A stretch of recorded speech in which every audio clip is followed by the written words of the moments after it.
Assalamualaikum warahmatullahi wabarakatuh. Halo guys, kembali lagi bersama saya Bobby Arian.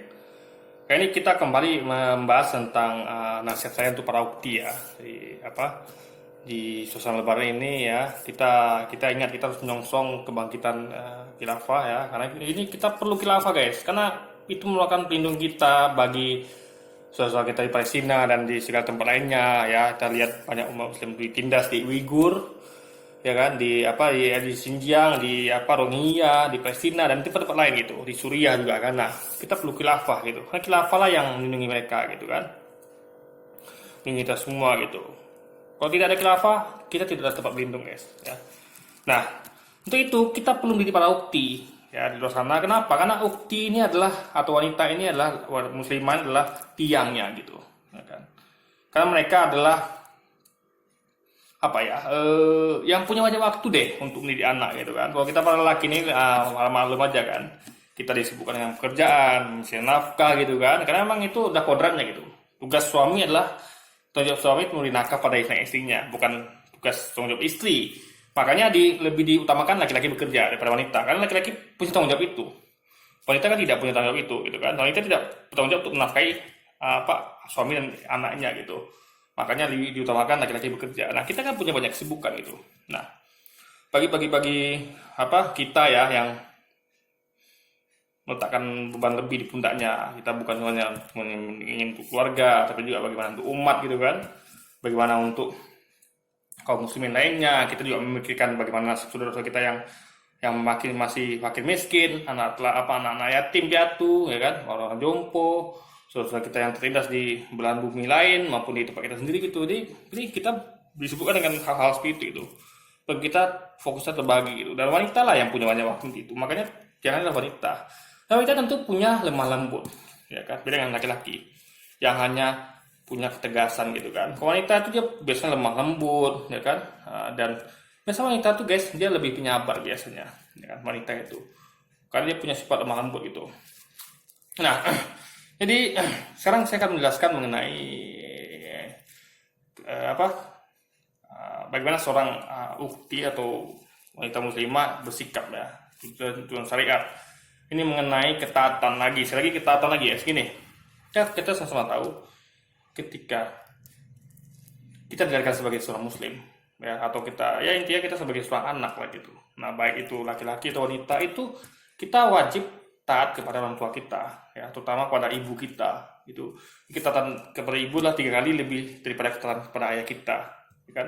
Karena Rasulullah pernah menyampaikan, siapa yang orang harus didengar pertama kali yaitu ibumu, diulang Rasulullah 3 kali, baru kemudian ayahmu gitu kan. Jadi betapa pentingnya peran ibu dalam rumah tangga gitu. Nah, jadi semua tanggung jawab pendidikan anak itu ada pada ibu dan ayahnya gitu, bukan pada yang lain. Guru itu hanya membantu, siapa lagi yang lain? Ustadz atau ulama atau siapapun itu hanya membantu, bukan tanggung jawab dia. Tapi tanggung jawab utama adalah orang tua, yaitu terutama ibu 3 kali dan ayahnya gitu. Nah, makanya seorang laki-laki ketika dia bisa punya 2 anak wanita gitu kan, terutama anak wanita ini, karena wanita ini susah guys ya, karena kita tahu nih paling banyak penghuni neraka wanita. Itu tanda kalau wanita memang susah dididik gitu. Makhluk yang paling susah dididik adalah wanita itu, ya kan? Kalau wanita itu punya emosi, punya baper dan punya segala macam. Beda dengan laki-laki yang hanya pakai logika itu. Laki-laki itu jarang main perasaan guys. Mereka hanya memainkan logika. Jadi makanya mendidik orang yang emosi itu lebih susah daripada mendidik orang yang pakai logika. Karena basic laki-laki adalah logika, basic wanita adalah emosi gitu. Jadi makanya jangan heran kalau banyak dulu neraka nanti adalah sebagian besar kaum wanita. Itu yang harus sampaikan. Nah, kita wajib percaya karena itu dunia bukan. Nah, itu kenapa? Karena memang wanita bermain di sisi emosionalnya lebih kentara gitu guys. Dia lebih susah dididik gitu ya. Jadi dia tuh melihat sesuatu tuh berdasarkan emosi gitu, perasaan, bukan dengan logika gitu.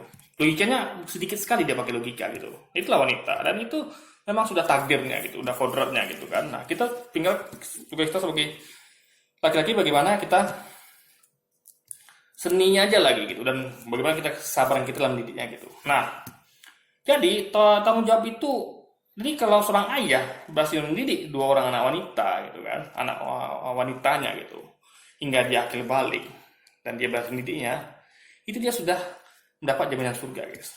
Ya. Karena dia sudah berhasil mendidik anaknya hingga dia akil balik. Jadi tugas orang tua hanya sampai akil balik atau ketika dia menikah gitu. Jadi ketika anaknya menikah itu tanggung jawab orang tua sudah lepas gitu.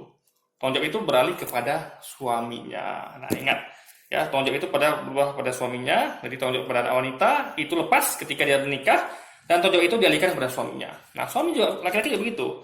Tanggung jawab dia jadi seorang yang ditanggung jawabin oleh orang tuanya. Itu kan berubah menjadi seorang pria yang harus tanggung jawab kepada anak istrinya ketika sudah menikah nanti gitu. Jadi ketika menikah semua berubah gitu. Laki-laki menjadi penanggung jawab anak istrinya, wanita menjadi tanggung jawab suaminya gitu, guys. Gitu. Jadi dia harus paham hal ini dulu, konsep dalam Islam ya. Nah, jadi makanya ketika Rasulullah betul-betul mengatakan ya, hak seorang istri itu hak siapa gitu. Istri adalah hak seorang suami. Rasul tidak mengatakan istri adalah hak seorang ibu atau seorang ayah, tapi hak istri adalah suaminya.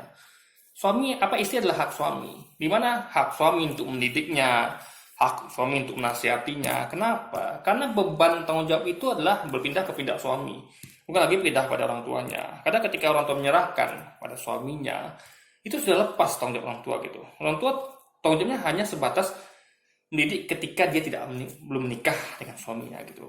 Nah, jadi Allah itu nanti akan menuntut tanggung jawab pada suaminya, bukan lagi pada orang tuanya. Tanggung jawab pada orang tuanya hanya semasa dia belum menikah, guys. Itu yang perlu dipahami. Dan beda dengan laki-laki. Laki-laki itu ketika sudah menikah, itu hak siapa? Laki-laki ini, ya, suami ini tetap hak ibunya gitu, bukan hak istrinya. Itu yang perlu dipahami. Itu beda suami laki-laki yang perempuan itu. Kan? Jadi suami dalam artian hak ibunya, berarti ibunya masih punya hak untuk menasihati suaminya, seorang suami itu. Misal saya seorang suami nih, yang hak untuk tanggung jawab untuk menasihati saya itu bukan ada pada istri saya gitu. Istri saya itu hanya membantu gitu. Yang hak itu ada pada ibu saya itu, untuk menasihati saya gitu kan. Nah, itu loh, guys. Dan sementara seorang istri itu bukan hak lagi ibunya untuk menasihati dia, tapi hak kita sebagai suami untuk menasihati dan mendidik istri kita. Karena nanti yang dimintai tanggung jawab itu di akhirat itu bukanlah ibunya lagi, tapi kita. Fase setelah menikah ini kita sebagai laki-laki yang diminta tanggung jawab. Maka kita harus maksimal dalam hal itu, guys. Maka kita bisa sampaikan dengan baik ya. Mungkin kita bisa sampaikan dengan baik. Nanti mungkin kita dengan video ini aja gitu. Mungkin kita bisa tunjukkan video ini kepada mertua Anda atau kepada istri Anda gitu, video ini gitu. Anda terangkan dengan baik. Kalau tanggung jawab itu sudah berpindah gitu. Ya, karena yang minta tanggung jawab itu bukan lagi ibunya, tapi kita gitu. Nah, beda dengan seorang laki-laki. Itu tanggung jawabnya itu sampai akhirnya itu adalah tanggung jawab itu ada pada ibunya gitu. Makanya ibu tuh tanggung jawab pada anak laki-lakinya sampai akhir hayatnya gitu. Tapi kalau tanggung jawab pada anak perempuannya hanya ketika dia sudah menikah, guys. Bisa dilepas tanggung jawab gitu kan. Nah, dia cuma ada sebagai memberi saran. Jadi tugasnya hanya menasihati, memberi saran, jadi tidak mengintervensi gitu. Ya kan? Nah, lalu apa lagi namanya? Makanya karena seorang ibu sudah menyerahkan anak wanitanya kepada suaminya, ya dia percaya kan sepenuhnya pada suaminya gitu. Ya kan? Nah, apalagi suaminya ini adalah orang yang berpegang pada syariat gitu. Dia tidak mabuk-mabukan, dia tidak main judi, dia tidak foya-foya. Dia betul-betul bagaimana supaya selalu mendidik dan menasihati dengan sabar, walaupun dia mungkin tidak dihargai, tidak dihormati, tapi dia tetap dalam kesabaran gitu. Dan itu adalah tugas mulia dari seorang suami. Tetap pada kesabaran meskipun tidak dihargai, ya kan. Jadi ya itu ada kemuliaan seorang suami gitu. Memang itulah resiko di suami gitu kan. Dia tetap harus menjalankan tugasnya walaupun apapun rintangannya gitu. Tugasnya tanggung jawab mendidik istri, nasihati istri, karena dia harus membawa istrinya selamat sampai ke surganya Allah kelak, bukan hanya selamat di dunia gitu. Dan itu tentu harus dengan ikuti syariatnya. Apa yang dapat di Quran dan hadis gitu, ya kan? Nah, jadi seorang suami harus menjalankan tugas itu, gitu. Dan istri seharusnya memahami itu gitu, ya kan? Nah, Jadi makanya kita lihat kisah Fatimah dahulu. Fatimah itu bagaimana tahu ya. Rasulullah tuh hidupnya berkecukupan guys, bukanlah kekurangan gitu. Dari segi kekayaan ya, Rasulullah tuh mungkin lebih berada atau lebih berkecukupan dibanding suaminya Fatimah anaknya gitu. Suami Fatimah ya, sahabat Nabi, sahabat Nabi itu hidupnya kesusahan guys. Bahkan Fatimah pun sampai perlu membantu suaminya untuk bekerja keras guys. Ya kan? Macam-macam dikerjakan oleh Fatimah untuk bantu keluarganya. Sampai Fatimah itu, karena beliau ada seorang ukti yang sabar gitu, yang tentu didikan langsung Rasulullah. Tapi dia tetap mengeluh pada Rasul dan dengan mengatakan dan menceritakan keluh kesah gitu tentang kondisi keluarganya. Dia capek karena harus bekerja harus segala macam gitu kan, membantu suaminya. Apa yang Rasul sampaikan? Rasul tidak menyuruh dia udah kamu tinggal sama saya aja gitu. Atau mungkin Fatimah bukan minta tinggal sama Rasul gitu, mencari kenyamanan dan meninggalkan suaminya dan tidak membantu suaminya lagi dalam mencari nafkah keluarga gitu kan. Apa yang Rasul sampaikan? Dia mendidik Fatimah dengan baik gitu, ya kan? Ya kan? Dia walaupun itu tanggung jawab suaminya, dia masih mau ngasih nasihat kepada Fatimah gitu, Rasulullah gitu. Dia mengatakan, maukah engkau kuberikan amalan sehingga lelahmu hilang gitu kan. Jadi dia malah memberikan Fatimah itu dorongan semangat, bukan malah mengumpori Fatimah dengan mengatakan itu memang suamimu tuh gak bener, itu suamimu itu memang bisanya menyusahkanmu, udah kamu sama aku saja, tinggal sama aku gitu. Enggak, Rasul mengatakan seperti itu. Rasul memberi semangat dan mengatakan kalau kamu lelah anakku ya, kamu akan kasih kamu amalan ya. Kamu kasih, Rasulullah memberikan amalan zikir ya. 33 kali subhanallah, 33 kali alhamdulillah, dan 33 Allahu Akbar. Dan itu adalah obat untuk zikir. Jadi perbanyak zikir lah intinya kata Rasulullah gitu kan. Jadi agar Fatimah ini kuat gitu. Jadi itulah didikan dari Rasul gitu. Karena Rasul tahu tanggung jawabnya itu adalah pada suaminya Fatimah, bukan pada Rasul lagi gitu, ya kan. Makanya Rasulullah menyuruh Fatimah untuk kembali kepada suaminya. Dan Fatimah kembali guys gitu. Jadi Fatimah itu adalah contoh terbaik bagi wanita sekarang yang mudah baperan, yang tidak bersyukur, yang selalu melawan sama suami, yang tidak patuh pada suami gitu kan, yang tidak mau mengerti dengan kondisi suami. Itulah Fatimah contoh terbaik gitu. Wanita muslimah yang soleh gitu kan, yang taat pada suaminya. Meskipun suami susah, dia bantu sama dia guys. Anda bayangkan, dia tidak mengeluh, dia dengan senang hati melakukannya. Karena itu bagi dia ketaatan pada suami itu adalah pahalanya besar sekali gitu guys. Dia senang bisa membantu suaminya gitu. Nah itu banyak saya tidak dapat pada wanita sekarang gitu. Wanita sekarang tuh banyak yang mengeluh gitu, bahkan kabur ke rumah orang tuanya gitu. Makanya ada pepatah, ketika ada uang abang disayang, nggak ada uang abang ditendang gitu guys. Itu pepatah sindiran guys. Itu tidak sesuai dengan syariat Islam. Itu melanggar syariat gitu. Istri yang baik adalah ya selalu bersama suaminya, baik suka dan duka gitu. Apapun kondisi suaminya, istri harus selalu bersyukur. Istri harus selalu bersupport gitu. Bukan malah pulang ke rumah orang tuanya gitu kan. Dan karena mungkin di rumah orang tuanya lebih nyaman gitu. Tidak, dia tetap pada suaminya. Nah itu dilakukan oleh Fatimah guys. Fatimah bertahan pada suaminya dan membantu suaminya habis-habisan ya. Walaupun dia lelah gimana pun, saking lelahnya dia mengadu kepada Rasul, dan Rasul kasih semangat untuk itu gitu. Jadi Rasul kasih Fatimah itu nasihat untuk menambah kemuliaan dia di mata Allah gitu. Ya kan? Itulah istri yang baik, ya kan? Ukti yang baik gitu. Itulah bentuk ketaatan pada suami, dan itulah yang Allah perintahkan kepada seorang istri. Ya. Latihan terbaik untuk taat pada Allah adalah taat pada suami. Bagaimana bisa Anda mengklaim Anda taat pada Allah sementara sama suami aja Anda tidak taat gitu. Ya kan?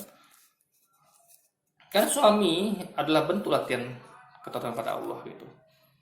Ya, bayangkan ya suami itu hanya sebagai orang yang mendidik, yang memberi nasihat gitu. Dia menyampaikan apa yang Allah perintahkan kepadanya sampai kepada istrinya gitu. Jadi yang menghukum Anda nanti bukan suami Anda di akhir nanti, tapi Allah yang menghukum Anda gitu. Allah akan menghukum Anda kalau Anda tidak taat pada suami, dan Allah juga yang akan memberi hadiah kepada Anda ketika Anda taat pada suami. Suami itu tidak ada kesitunya gitu guys. Suami itu hanya tugasnya menasihati, tidak mengingatkan gitu. Nanti Anda akan berhadapan dengan Allah, karena berhadapan dengan suami Anda gitu. gitu loh guys. Jadi suami itu semacam alarm gitu, semacam penjaga supaya Anda tetap pada syariat gitu, ya kan? Agar Anda tidak nanti akan mendapat kemuliaan nanti di akhir nanti dan tidak mendapatkan sisa dari Allah SWT gitu, ya kan? Itulah tugas mulia dari seorang suami, dan suami yang baik tentu akan terus sabar karena hal itu. Dia tidak akan mudah. Dan saya terus terang, kita perlu banyak belajar guys, ya. Mungkin dulu awal-awal kita masih darah muda, masih belum mengerti syariat. Kita masih gampang mengucapkan kata-kata aku ceraikan kamu gitu. Dan kita maklum ya. Mungkin saya juga pernah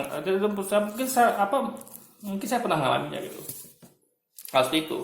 Nah, itu mungkin itu kita belajar dari masa lalu gitu. Jangan sampai kita melakukannya lagi gitu. Dan saya belajar banyak banyak masa lalu saya itu membuat saya menjadi lebih baik di depannya gitu. Jadi itu hal nggak boleh dilakukan. Jadi yang saya tekankan adalah kita harus berubah dan kita harus lebih sabar pada istri-istri kita gitu, ya kan?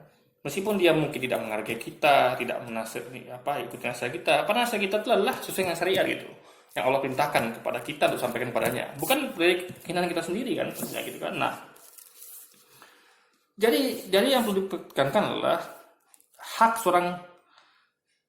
pada istri itu adalah hak suaminya, bukan hak ibunya lagi gitu guys. Makanya istri yang baik itulah istri yang selalu bersyukur dan selalu mendampingi suaminya dalam keadaan apa saja gitu guys. Kan? Bahkan ada istri yang lebih hebat lagi gitu. Ya.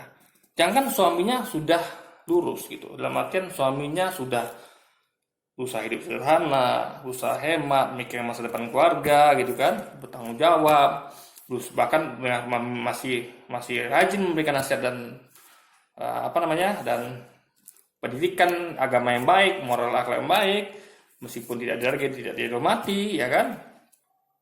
Tapi suami tetap melakukan itu gitu. Nah, bahkan ada wanita yang suaminya seperti itu. Ada suaminya pemabuk, ada suaminya yang suami suka memukul. Makanya saya salut ya.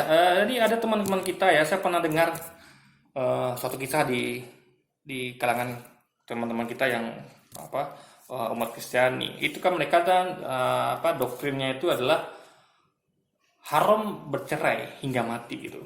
Meskipun saya tidak setuju dengan ini gitu. Tapi ini bisa menjadi contoh kalau mereka segitunya gitu loh guys. Ya, bayangkan ya. Bagaimana mereka berpegang teguh karena itu, bagi mereka ada suatu perceraian itu adalah soal tabu gitu. Nah, makanya ada kejadian waktu itu ya, saya pernah dengar sendiri dan waktu itu ada seorang istri ya, suaminya suka mabuk, tukang pukul ya. Di keluarga Kristen itu ya, istrinya tuh sebenarnya dia takut nanti keselamatan terancam guys, karena bayangkanlah hidup bersama dengan pria yang suka mukul, yang memabukkan ya kan, suka judi, ya itu kan berpengaruh pada keselamatan Anda. Nah, dia mengadu kepada orang tuanya, mengadu kepada pendeta gitu. Tapi apa jawaban orang tua pendeta? Ya dalam agama kita memang nggak boleh bercerai. Bercerai itu dilarang, diharamkan gitu. Nah, apa yang terjadi? Ya dia bertahan. Akhirnya dia meninggal di tangan suaminya karena kekerasan rumah tangga, guys. Itulah bagaimana mereka mempertahankan agama mereka. Meskipun saya tidak mendapatkan itu. Karena kalau Islam itu ya guys ya, ini bisa diperdebatkan itu kan. Setelah Anda punya pendapat gimana, tapi dalam Islam itu ya, kalau pernikahan itu lebih banyak mudaratnya, maka bercerai itu adalah opsi yang tidak meskipun Allah tidak suka, tapi itu masih dibolehkan gitu. Karena mudaratnya lebih banyak kalau diteruskan gitu kan. Nah, tapi kalau misalnya pernikahan itu dihentikan hanya karena alasan tidak suka dengan nasihat suami, tidak suka dengan pendidikan suami, padahal suami itu mendidik secara Islam, itu secara syariat, itu tidak dibenarkan dalam agama, guys. Bukan.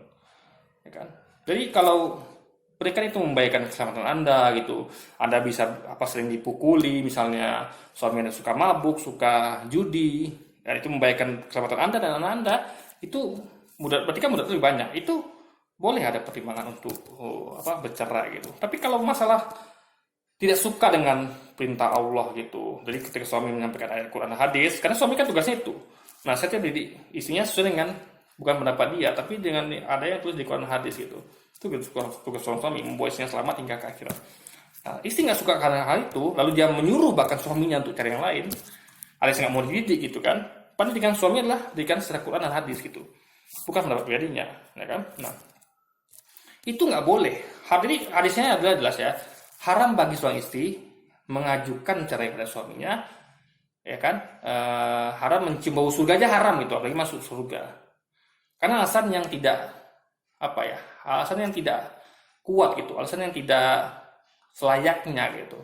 Misalnya tadi itu suami suka mukul, tapi kalau ada alasannya, suami misalnya nggak bisa ngasih nafkah karena belum ada penghasilan, atau misalnya suami cerewet, suka nasehatin terus gitu, dan aku gak suka gitu. Padahal yang nasehatin itu adalah dalilnya ada, Quran hadis gitu. Itu haram guys. Dia kan lagi masuk surga. Allah mengharamkan sang istri untuk mencium bau surga. Nah itu yang perlu Anda pahami. Jadi betapa Allah tempatkan posisi suami itu posisi yang tinggi gitu. Karena suami itu yang Allah tanya nanti gitu, bukan ibu Anda, hai ukti. Suami Anda yang akan tanyakan Allah nanti.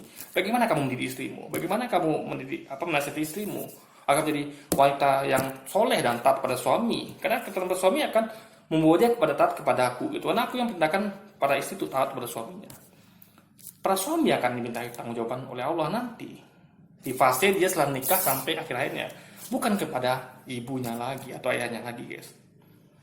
Beda dengan seorang suami, itu jawabannya ada pada ibunya gitu. Jadi ibunya akan ditanya nanti, bagaimana kamu mendidik anak laki-lakimu nanti kelak gitu kan, baik di fase lahir sampai meninggalnya nanti gitu guys.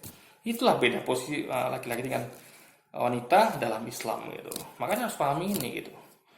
Jadi jangan lagi Anda misalnya dikit-dikit suami Anda ya belum mampu, Anda mencari nyaman dengan tinggal sama orang tua, itu gak boleh guys. Anda harus tetap pada suami Anda dan terima, bersyukur apapun kondisi suami Anda, ya kan?